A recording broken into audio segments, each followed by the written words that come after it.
ukiangalia Simba amefika hata kama ilikuwa robo finali mara nyingi zaidi. Yanga pia amefika finali kombe la shirikisho. Simba safari amefika finali kombe la shirikisho. Kwa hiyo tunaweza kusema ubora labda pengine unazingatia na vigezo vya michuano ya kimataifa, namna ambavyo taifa ama timu zinakuwa zinapata matokeo. Pengine inaweza kuwa ni kwa opinion yangu inaweza kuwa sababu. Umeshakoko unafikiri pengine vigezo gani hasa? Kuna muda tunapaswa kukubali ligi yetu imekuwa kutokana na misimu kadhaa vilabu vyetu kufanya vizuri.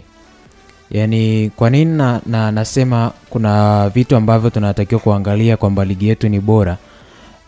Ligi yetu ni bora kwa sababu kila siku tunaona inapiga hatua na inazidi kukua kila kadri misimu inavyozidi kwenda.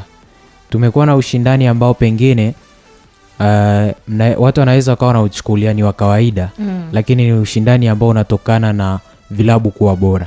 Yaani misimu hii kwa mfano ukiangalia, ukichukua msimu wa kuanzia 2017 mpaka msimu wa 2017-18 mpaka msimu wa 2024-25 ni takriban kama misimu 7-8 hapa hadi 9. Ni misimu ambayo ukiangalia ni misimu ambayo imekuwa bora sana.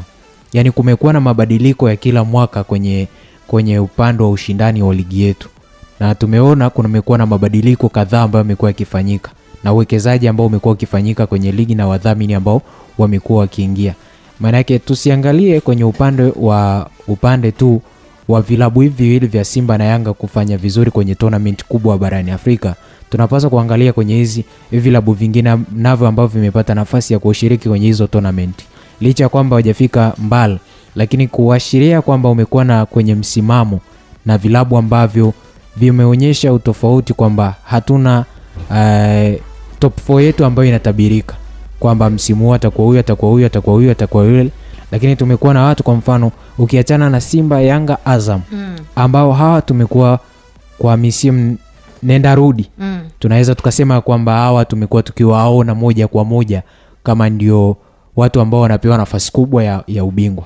Lakini wanaofuata wanakuwa ni timu ambazo hazitabiriki. Kwa mfano ukiangalia msimu uliopita ambao alishika nafasi ya 4, ya 5 ni mwingine. Msimu tunaona.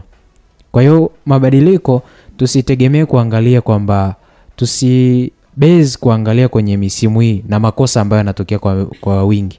Kuna makosa ambayo pengine yani unajua hususan kwenye ligi yetu, yani watu huwa tunakimbilia kwenye kigezo cha waamuzi. Ndio tunaona ligi yetu ni dhaifu. Lakini unaangalia hayo makosa huwa yanatokea mara ngapi? Yani ingekuwa ni makosa ya kwamba kwenye michezo takriban michezo sijui 100 kwa sababu kila timu tuna timu 16.